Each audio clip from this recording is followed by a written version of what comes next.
Hello, and welcome to the session. Very good morning. Good morning, sir. Yeah. So, but this is our regular timing, no? 10 to 11 is signals and systems, right? Every Monday, as I said.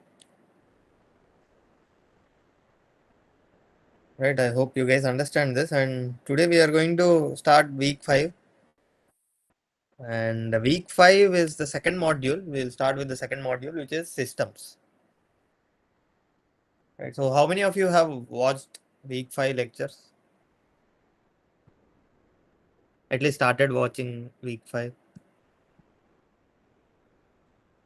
Can you raise your hands?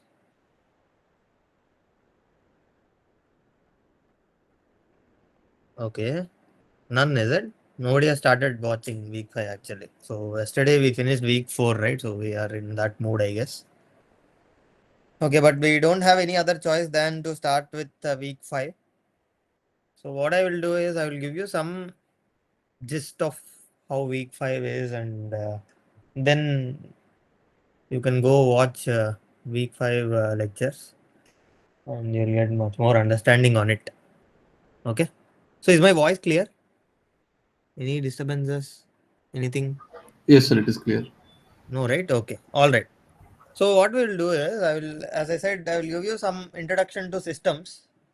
So far, the 4 weeks that we have learned is signal, right? So what is a signal and what are the different properties of signals, and some standard signals we have learned, and how to characterize them, how to graph them, and we have also seen how to manipulate some signals, like transform signals, like scaling, shifting, reversal, and all. Right. So we have seen them graphically as well as analytically, like mathematical expressions too. So once we have understood or got good grip on signals, the next thing we should learn is systems. So if I have to show this systems as signals, or connect it with or correlate it with the functions, so it's like, so far we have learned about the numbers. Okay, so the number system or sets. So those are signals. So what systems are is basically a black box. Again, you can think of it as a function. Okay, so which transforms one input to another output. So if we have to feed, or you have to give an excitation to this system, which is called input. Okay, which we denote it as I/P, which is input. This goes into this system. Okay, so something will happen, and out comes an output. Okay, and for a system, for a function, we will input a number, right? So some number goes into a function and out comes another number, right? So that's function. For system, the input is actually a signal, right? So we have to input a signal, which is called input signal, and this signal goes inside the system. Something will happen that depends on the properties of the system.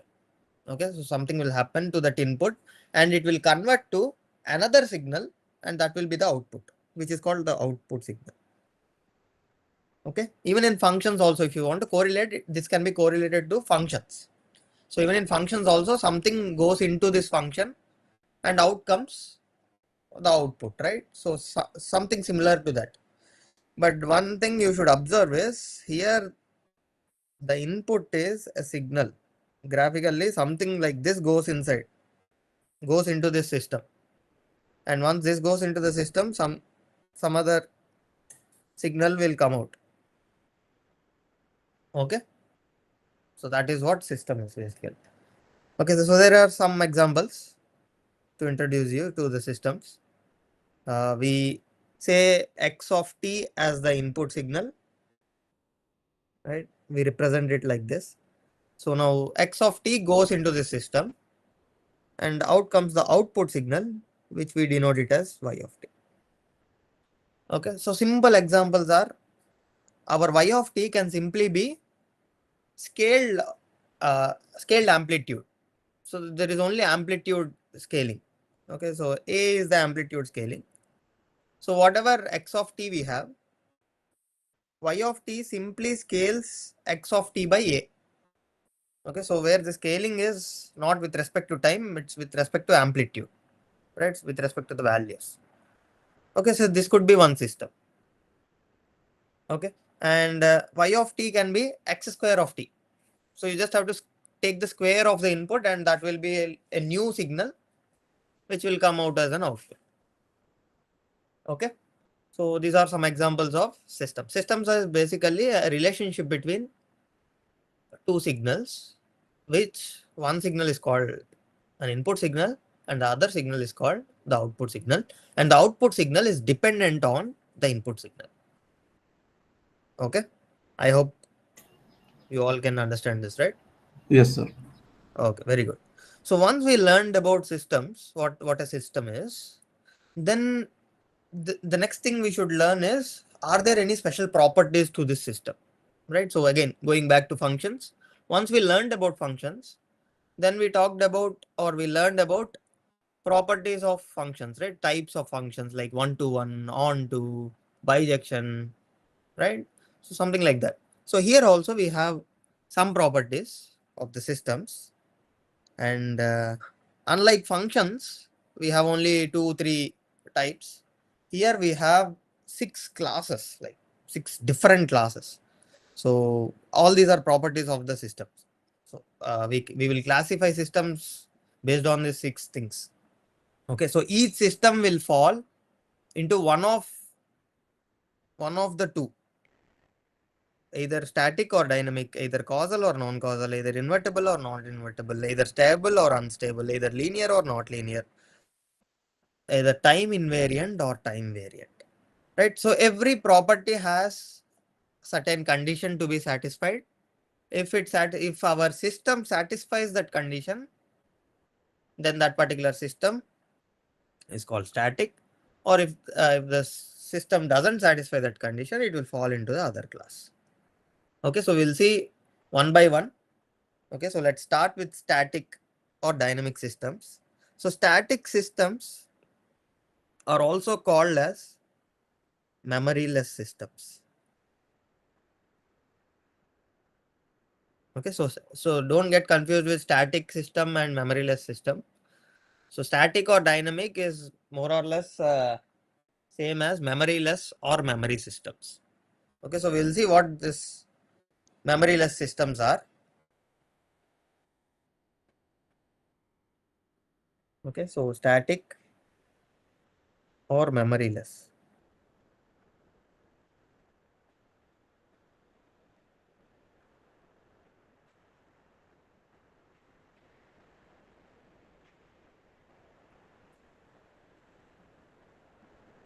Okay, so what is the condition that it should satisfy so that our system can be called as this memoryless system? So the condition is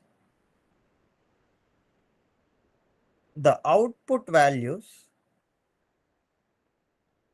Okay, so the output values, which are y of t's, right? So this y of t's, if it depends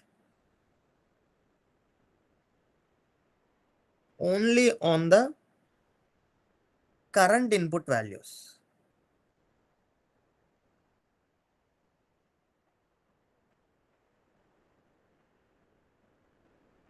Okay, or you can also, to be specific, more specific, precise and specific.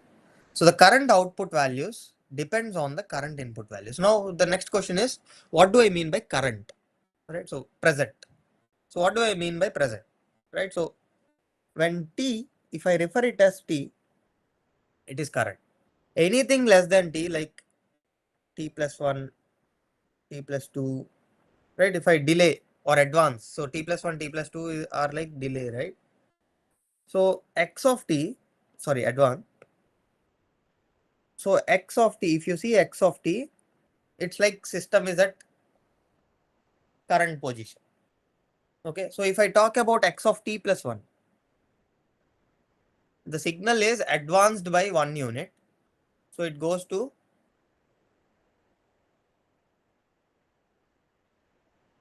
past, right? So if I delay the signal, it goes to the future, right? So past or future. So this is, yeah. So it's like that. Okay, so x of t represents our current. So if y of t depends only on x of t, then it's called a memoryless system. Okay, so memoryless means it doesn't have, system doesn't have memory. So if I want to find y of 2, in order to find y of 2, all I can remember is x of 2 value. So if I know x of 2 value, I can find y of 2. If anything else is required to find y of 2, then it's not memoryless system, right? So right now these are systems, no? So when x of t goes into this system, y of t comes out, right? So if this y of t depends only on x of t, okay, so if this y of t depends only on x of t, not any other variants of x of t, then it's a memoryless system. So for example,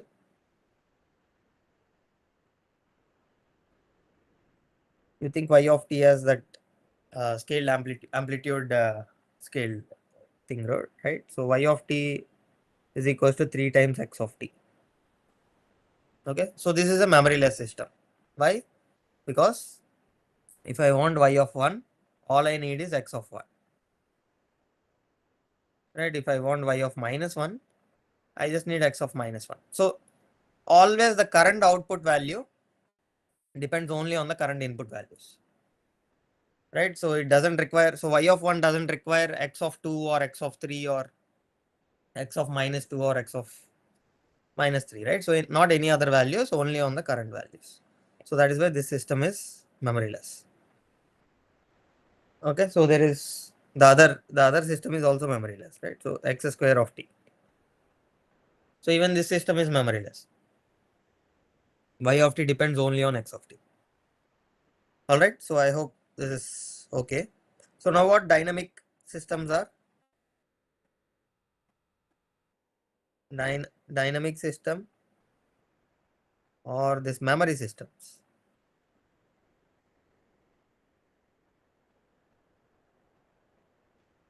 Right, so once we learned about memoryless system, anything other than, so if it doesn't satisfy this condition, that will fall into this memory systems.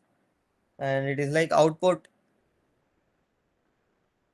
these output values may depend on current or past or future input values. Okay, so the examples for this is, let's say y of t is x of t plus x of t minus 1. Right, so if our signal is like this, sorry, system is like this, then if you see, if I want to find y of 2,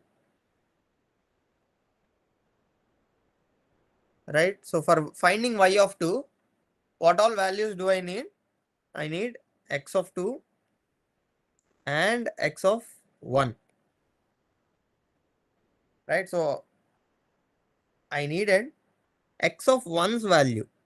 Now our current time is 2. At t is equals to 2 is the current time. But I need x of 1's value, which is past, already done. Right? So it is x of 1 is the past. So I need past value as well as the current value. So this system is not memoryless, or it is dynamic system. Okay, so another example is x of t by 2, scaling. Okay, so if you just scale the signal, now this is scaled with respect to time. So if you see this, even here also, current outputs will depend on past or future values, right? So if you want to find, this is want to find y of 3. Okay, so if I want to find y of 3, I need x of 3 by 2. So which is passed with respect to t is equals to 3.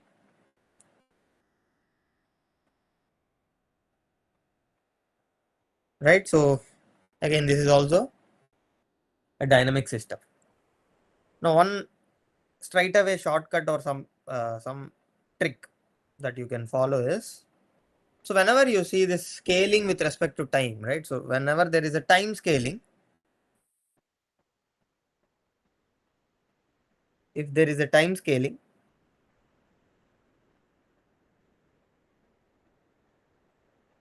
then definitely the system will have memory.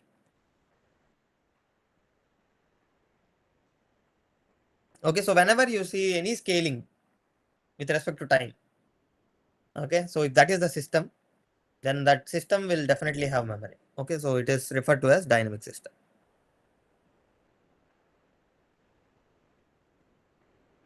All right. So any doubts here? Memoryless, it's very simple property. The current output values only should depend on the current input values. So, okay. So I hope this is clear, right? Can we move forward? Or Sir, any can doubt? you do the last line that you wrote, please? So if there is any scaling with respect to time, if the system is just the time scaling version, then definitely the system will have memory. So that's like some trick or shortcut. Okay, so that you can follow. Okay, you don't have to check for the conditions like this. Okay, so for time scaling, we will have to first have the original signal and then we'll have to scale the t factor. That is why it is dynamic, right? That is why it is dynamic. So if you have x of t by 2 is one small example, but even x of 2t or x of 3t or x of any time scaling signals, if that is the system. So if the system is just scaling, then that system will definitely have memory. So any operations on t, either time scaling or time shifting, should be dynamic then, right? Any operation, even time scaling and time shifting also, correct. Okay, sir. Yeah, I can add that also. Time scaling or time shifting or time reversal. So any operations of signals, if the system does, then the system will definitely have memory. Okay. Yes, sir, got it. All right. So let's move to the next property, which is causal non-causal. So this is slightly, Excuse me, sir. yes, Sonali. In the dynamic system, as you said that we have to compute with the past, future, and current. So Hmm. how much up to what value we have to go? No, there is no up to. So it's like, see, your t is equals to 2. If I want to find y of 2, t is equals to 2 is the current time. Okay. So Yes, sir. except that if you see any other values that are required, then definitely it will be a dynamic system. Okay. So here we need x of 1 to compute y of 2. So that's like when I am at t is equals to 2, I need the signal value at t is equals to 1, which is already done, right? Like past. So it's totally depend upon the equation or Yeah, it's depend on the equation only, no? So it's better to understand the memory less property. So memory less should only depend on the current input value. So if I want y of 2, which is like current time is at t is equals to 2, my in order to get the output signal at t is equals to 2, my input signal value at t is equals to 2 should be sufficient to compute. That's it. If I need any other values of my input signal, then definitely it will fall into the dynamic system. So one more question is that till week 4 we are dealing with the signals. Signals, So correct. from week 5 onwards we have the systems, right? Correct. So in system, what are the things which is included in this? As till week 4, we have only the signals. So we are just dealing with the only one signals. So could you please tell me about that what is in the system is? See, we discussed that in the starting, no? So I'm not sure whether you joined or not at that time. So what Sorry, sir, I exactly joined little bit late. okay, so I think instead of repeating this, see, think of system is like a function. Okay, so something like that. So far you have learned signals which are sets. Systems are basically functions which map one set to another set. Okay, system is also like that. So one signal to another signal. Mapping. Okay, so that's what system is in short. But if you want, I suggest you to go back to the YouTube and just watch it, okay?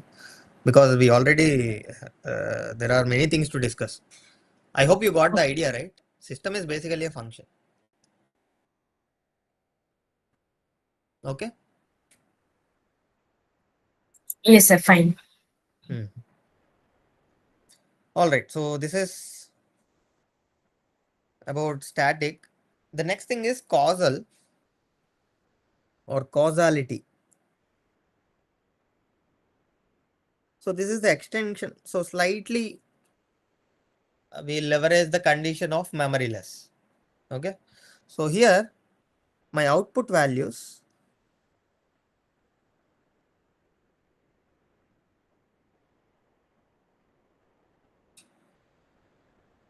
should depend only on the current or past values.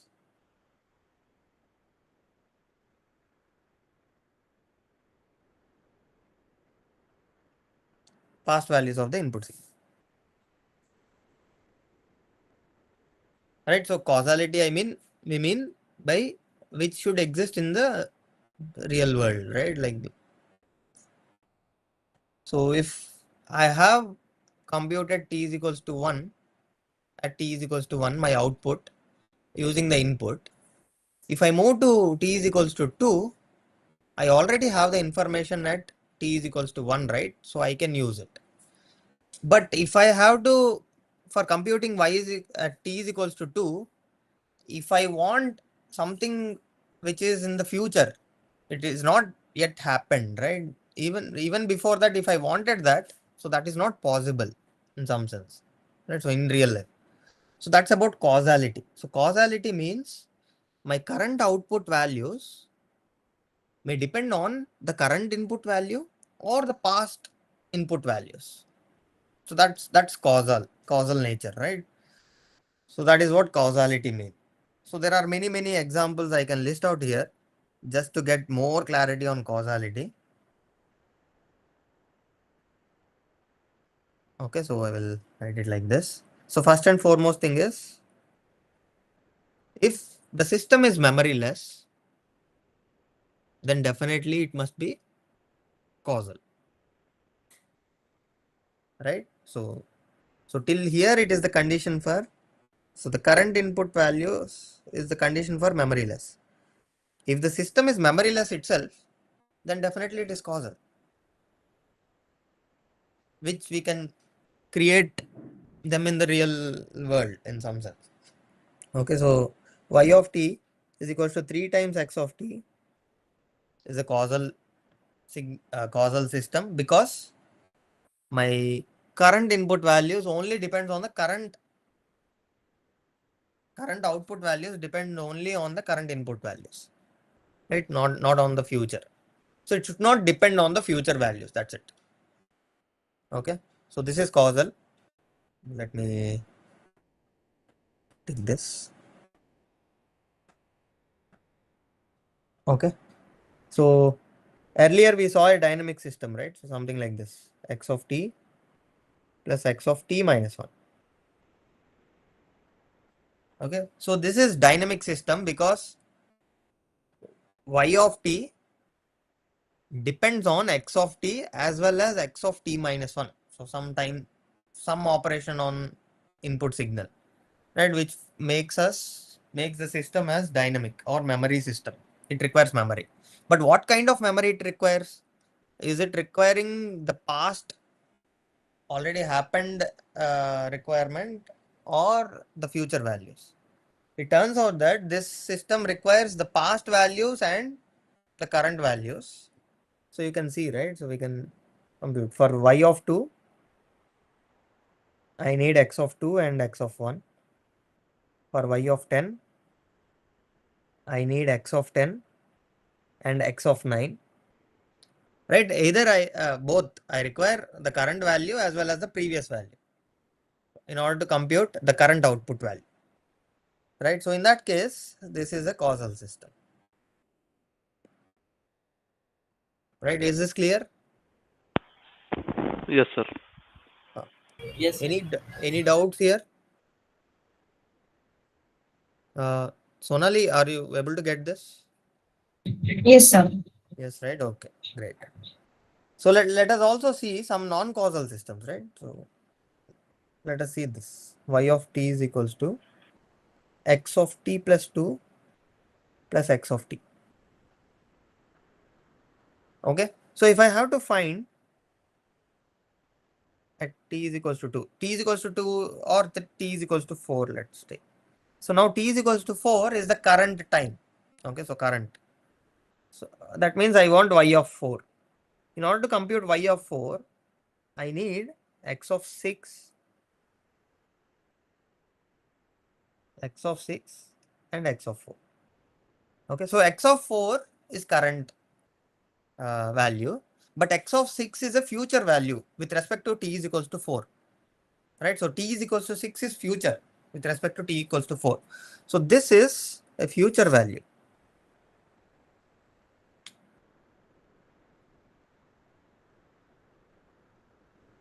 Right, so therefore, which makes this particular system as non-causal system. If the system is not causal, then it is called non-causal. Okay, so this is non-causal.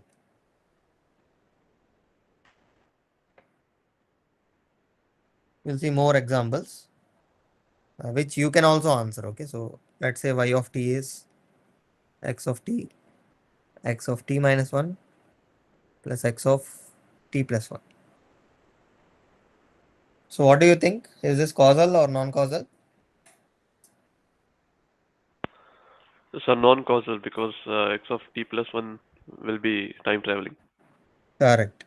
So it's like x of t plus 1 is the term which makes this system non-causal. This is again non-causal. Sir, t Okay. may be negative. Is t may be negative? T may be negative. T is like just the x-axis. Okay, so x of t is like signal, complete signal. It can come from minus infinite to plus infinite. Okay, then equations will be satisfied. All equations will be satisfied if t is negative. If t is negative also you can see, no? So let's say this itself. Let's say t is minus 3.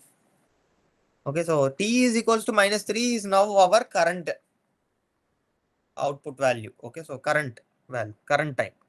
So for finding y of minus 3, I need x of minus 3 plus x of minus 4. Right, so minus 3 minus 1 is minus 4. X of minus 4, t is equals to minus 4 is still past with respect to t is equals to minus 3, right? Plus x of minus 3 plus 1, which is minus 2. So here if you see, this is current. This is current. This is past with respect to t is equals to minus 3. This will be This is future. future with Yes. respect to minus 3, right? Yes, sir. So again, if it is depending on future values, then it's a non-causal system. But yeah, it's a dynamic system, right? So this is dynamic. 3 is also dynamic. Again, if it is not causal, definitely it won't be memoryless, right? That also we can say, right? If it is not causal, then obviously it's a dynamic system. Right, so let's complicate a bit. Let's see the scaling now. So let's say y of t is x of 3t. Is this signal Non-causal. causal? It's a non-causal signal, right?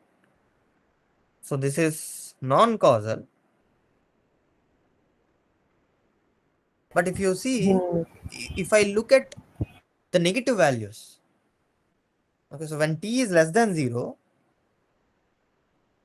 so okay, t greater than 0, it's very easy, right? So t greater than 0, if I want y of 1, I need x of 3, which is the future value. So therefore, I can say it's non-causal.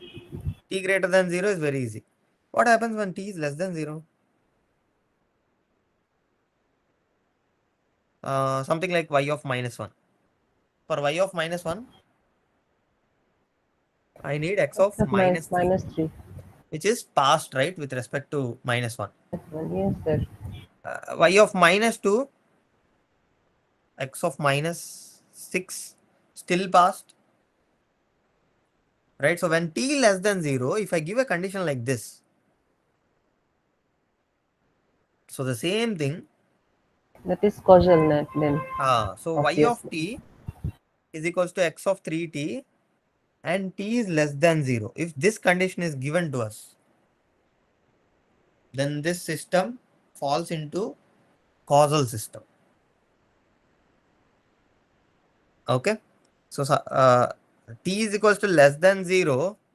If I have to give, I should not give like that. I should give it like this.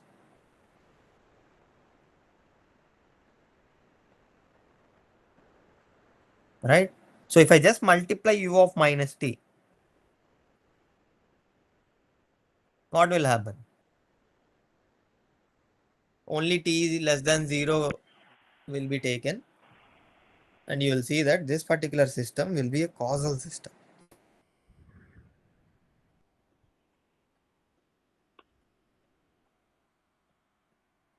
Right? So Yes, here it is not guaranteed that, okay, again, it is not guaranteed that if you have a scaling, unlike memoryless, if you have a scaling factor, it doesn't mean that it is always non-causal.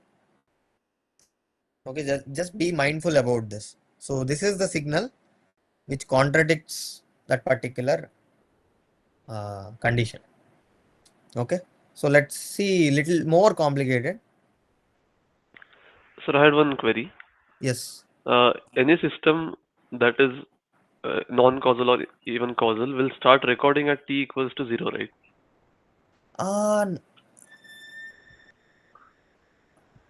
May not be, right? But we always start recording at t equals 0, right? Or We do like, we? yeah, in real systems we do that, Right. right? So then So negative t won't be defined. negativity, this we discussed, no, in week 2. So what do we mean by negative in time, right? So it's like past values in some sense already happened, and we started observing at t is equals to 0. Right. So I was saying that we start observing and recording at t equals 0. So in that case, negative t won't make sense. Okay, so if you start recording at t is equals to 0, then you won't have any negative time. But if the recording has already been started and you started observing at some time, then there will be some negative time, Okay. right? Yeah, got it. So we should also take that things into consideration too. Okay. Yes. Okay, so let's do this. An integrator. Okay, so this is called an integrator where my signal goes into this system and out comes the area under the curve till that value t. Okay, so that's an integrator. What do you think? Is this a causal or non-causal?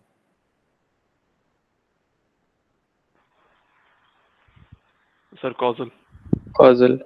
Causal, right? So what I want I want all the values of x tau, where tau starts from minus infinity to tau comes till t. So it is, I don't need the future values. In order to compute y of t, all I need is my x of tau, my input signals values from minus infinite to t.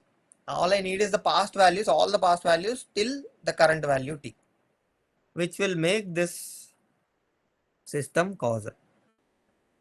Okay. So if I had given this minus infinite to some t plus 1. Now Non-causal. Non-causal. non-causal. Linear.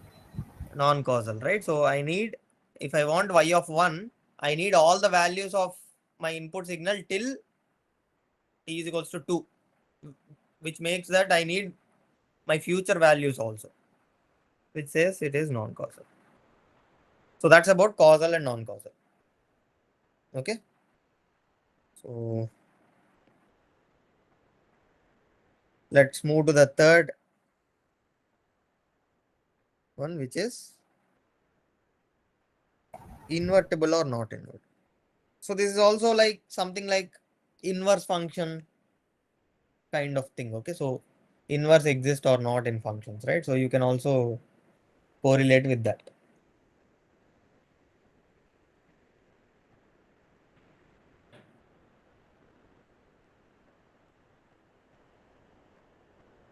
So we say invertibility or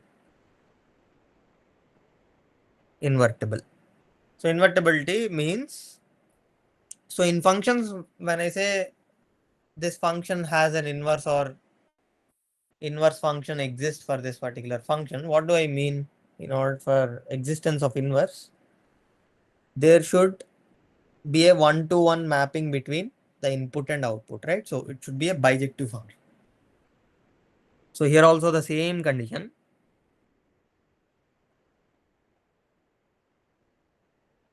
There should be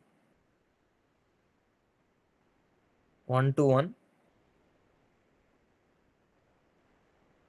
mapping between the input and output at each and every instance of time. So at every instance of time, I need to have a one-to-one mapping between my input and the output. So what does this mean is, I'll just give you a small example. Okay, so if I have something like this, right, it just squares. Okay, so what is happening here? This is x of t and this is y of t. Okay, so x of t, when becomes minus 2, or when x of t becomes 2, in both the cases, my y of t becomes 4, right? So if my input signal is just minus 2 for all t, okay, so minus 2 is like just a DC value, right? So if my x of t is a constant value minus 2, when this goes into this system, out comes y of t, which is just 4, which is again a constant because we are just squaring, right?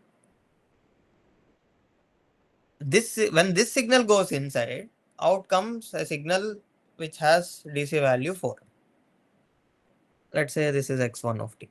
If I input another signal x2 of t, which is just a DC value 2, but it is different from x1 of t, right? Previously I am inputting minus 2, here now I am inputting 2. If this signal also goes in, out comes the same signal, which is 4. If I don't have this one-to-one mapping, then this won't be invertible. This particular system is not invertible. Okay, so that is what I meant by invertible signals. Okay, so let me also show you how to check for invertibility, right? So if a system is invertible, then how do I check? Right, so let's say I have a linear relationship between y of t and x of t, something like 3x of t plus 5. Okay, so now what I should do is, this is what you should do. This is how we prove one-to-one also, right? So one-to-one mapping. So you take two input signals, x1 of t and x2 of t, which are different. Okay, so x1 of t and x2 of t should be different, and this x1 of t goes into the system. Okay, so just input that to the system. Out comes y1 of t, right? So which is 3 times x1 of t plus 5. And you also input the other signal x2 of t to the system. Out comes y2 of t, which is 3x2 of t plus 5. So now what you have to do is, you have to take two signals, input signals, which are different from each other. x1 of t should be different from x2 of t. Then what should I prove is, my y1 of t should not be equals to y2 of t. So that is what I should prove. So that is how we prove. Okay, so now we can prove this. If x1 of t is not equals to x2 of t, then 3 times x1 of t will not be equals to 3 times x2 of t. And adding plus 5 also doesn't change the inequality. That will still be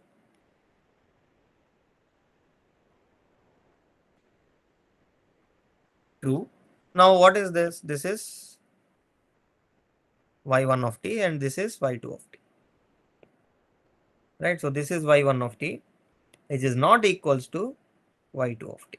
So if I take x1 of t not equals to x2 of t, then what I am getting is the outputs are also different. So this proves one-to-one mapping.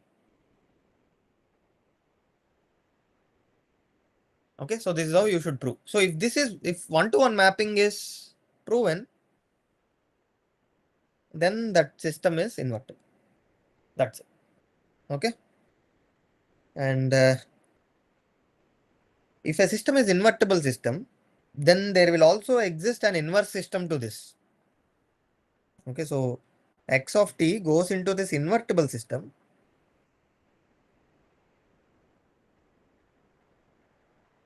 Okay, out comes some y of t.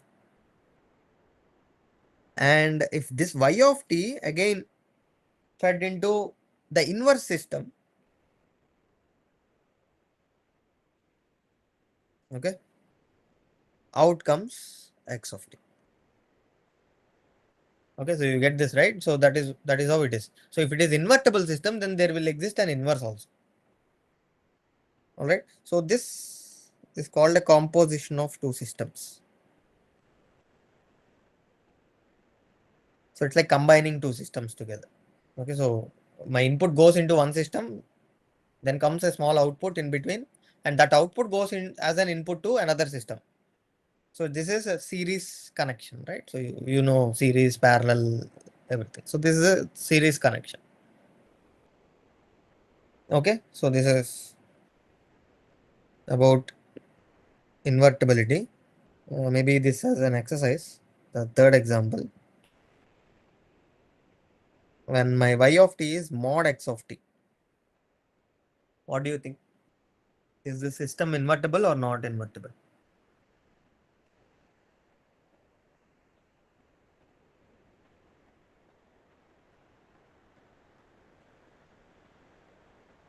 Any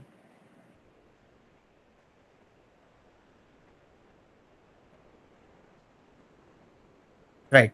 So again, x square of t, whatever the example I gave for x square of t, you take it as the same. right? So, or if I have to prove this, I take two signals which are not equal. Even though they are not equal, when I can't take modulus on both sides because things will change if I take modulus on both sides. So this will not imply this, because best example is -2 is not equals to 2, but when I take modulus on both sides, my modulus of -2 and modulus of 2 both are 2, right? So which again implies not invertible.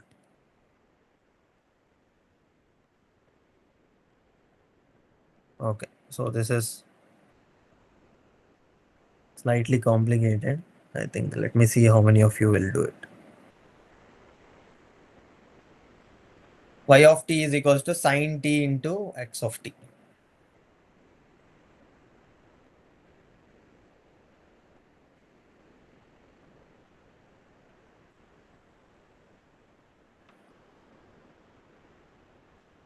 Anyone? Okay, so the answer to this is not invertible. I'm not going to show how.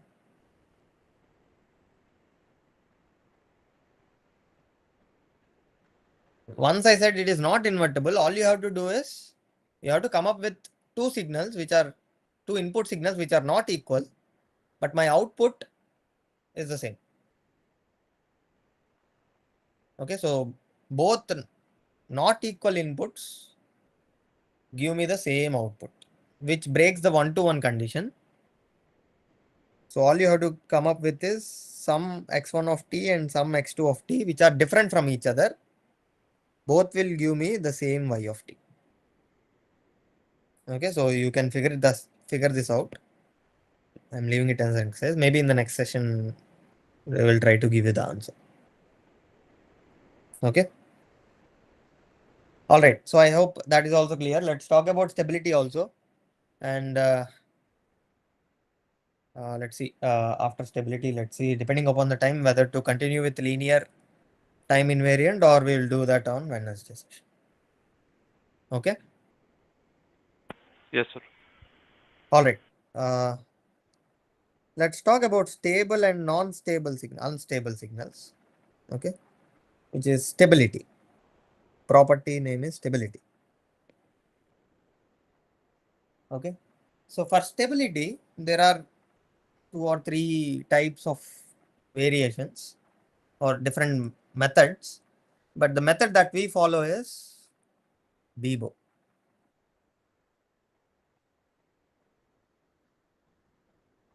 So Bibo, what this Bibo method is, if I input a bounded, if I input the signal which is bounded, then the output should also be bounded. So Bibo means bounded input results in bounded output. So bounded, again, I mean my signal values should have a minimum value and a maximum value. It should not go below the minimum value. It should not go above the maximum value. So some bounded signals, just to refer them here. So u of t is a bounded signal. Okay, so this is bounded because my signal will not go above 1 and below 0. So it is bounded from above, bounded from below. That's when I call it as bounded. Okay, so and we know our very well known sinusoids. This is sine and also the cos.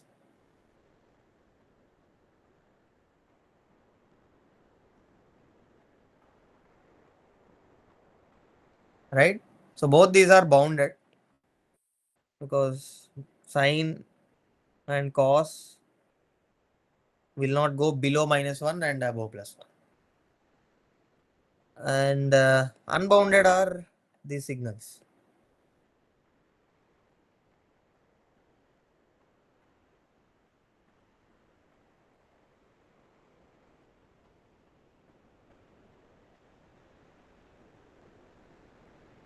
What is the signal? Direct delta. Dirac delta. Correct. So Dirac delta is unbounded because at delta is equals to 0, the value goes or shoots up to infinite. So this doesn't have any maximum value. This is delta of t. Right. So this is u of t. Again, the another unbounded that we know is this signal.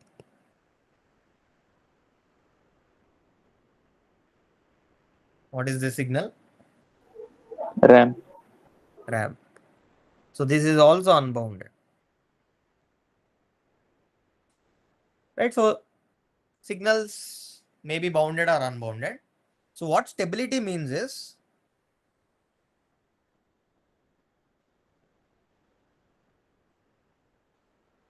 for a stable system,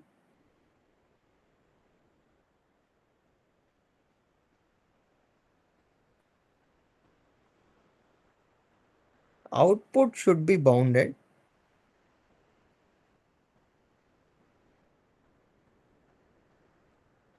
for bounded input signal at every instance of that. Okay, so that's stable system. So when I input, if I input u of t, which is bounded, then whatever the output signal that comes, it should also be bounded. Right, so let me also label this. So this is bounded, this is bounded, these are unbounded.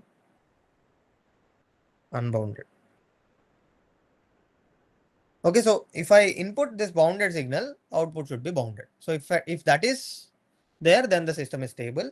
If that is not there, then the system is unstable. So even if I input a bounded input, even if I give a bounded input as the excitation to the system, if I get an unbounded output, right? So then that system is not stable. Okay, so let's see some examples. And I think with that, we will end today's session. Okay, so let's say y of t is t times x of t. Okay, so what do you think? Okay, let me do this. Then from the next, I will ask you and you can answer. Okay, so if something like this comes in, so you see this t, right? So if I give a bounded input, okay, so let me also give you some standard bounded signals that you can use or use for this checking for stability. Okay, so let me start with that. So let me give you some standard input, bounded input signals that you can use.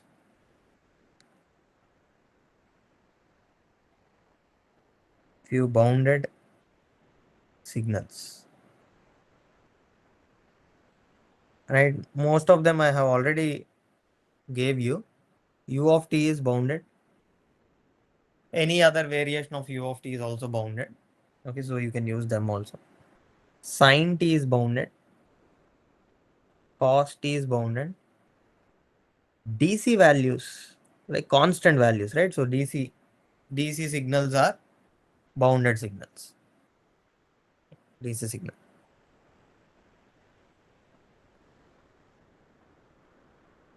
Or these are nothing but the constant value. It will have a constant value, right? So these are some bounded signal that you can use to check for the stability. So here, let's take my bounded signal to be u of t. Okay, so let's say that x of t is u of t, where u of t is bounded. So I took a bounded input. Now this goes into the system. right? And whatever the output that comes, it should also be bounded. But here, if you see, y of t becomes t times u of t. T times u of t is r of t, right? It's a unit ramp signal. Correct? Yes, sir. Yes, sir. And unit ramp signal is unbounded. Yes, sir. Yes, sir. Okay. So for a bounded input signal, if I'm getting an unbounded output signal, then the system is unstable. All right. Let Yes, me sir. give Got you it. one more example. Let's say y of t to be x of t plus 3. What do you think?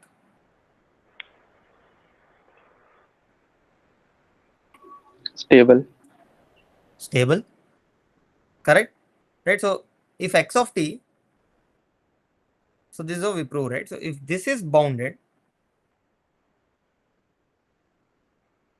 then I'm just adding a DC value, right? Just plus 3. That's it.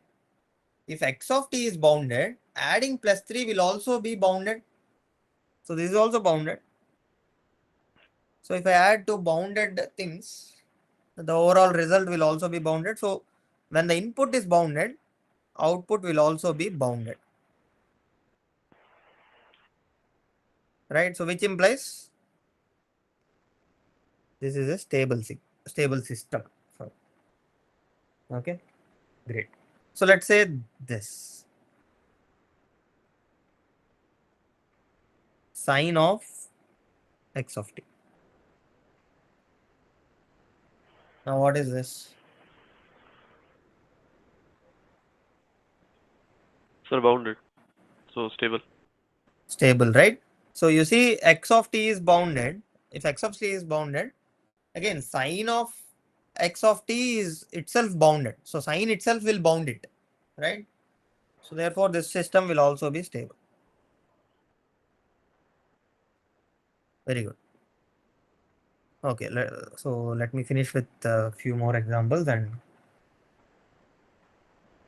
let's take this integrator.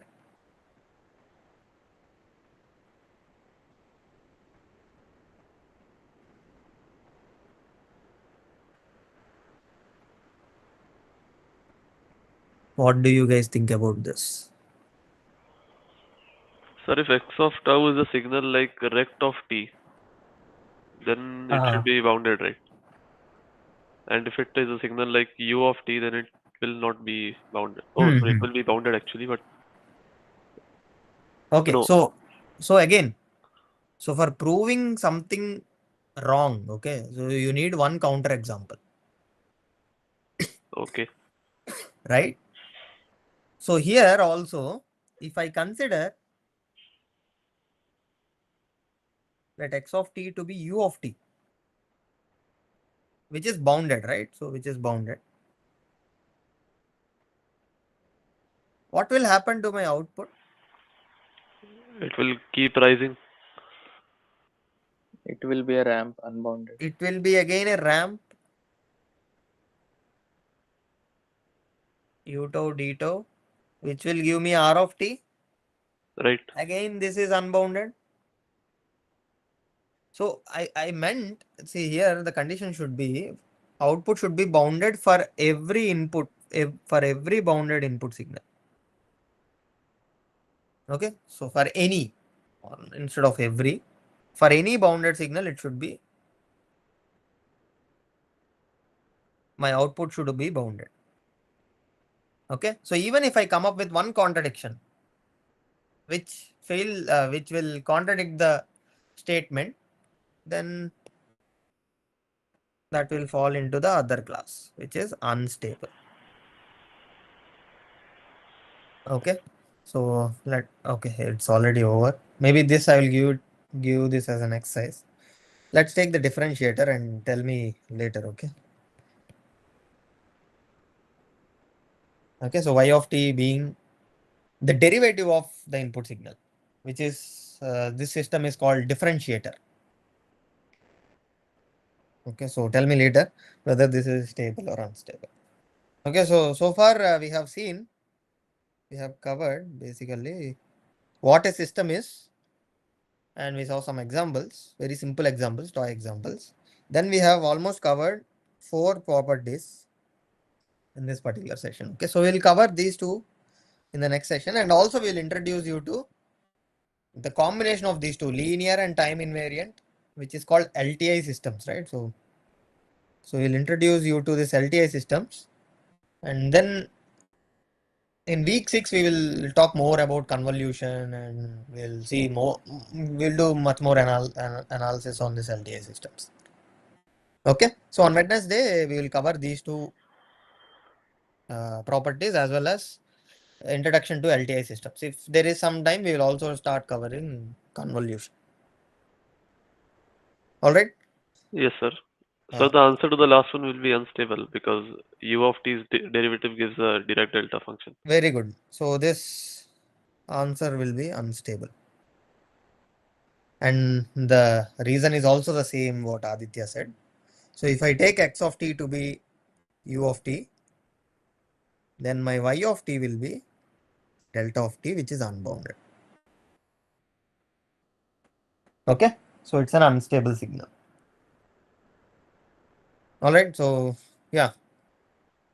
So that's all for today, and we will meet in the next session. Okay, sir. Thank you. Thanks a lot, sir. Yeah. Thanks all. Thank you, sir. Thank Have you, a great sir. day. Yeah. Excuse me, sir. Yes. Could you please increase the number of the session? Number of the sessions.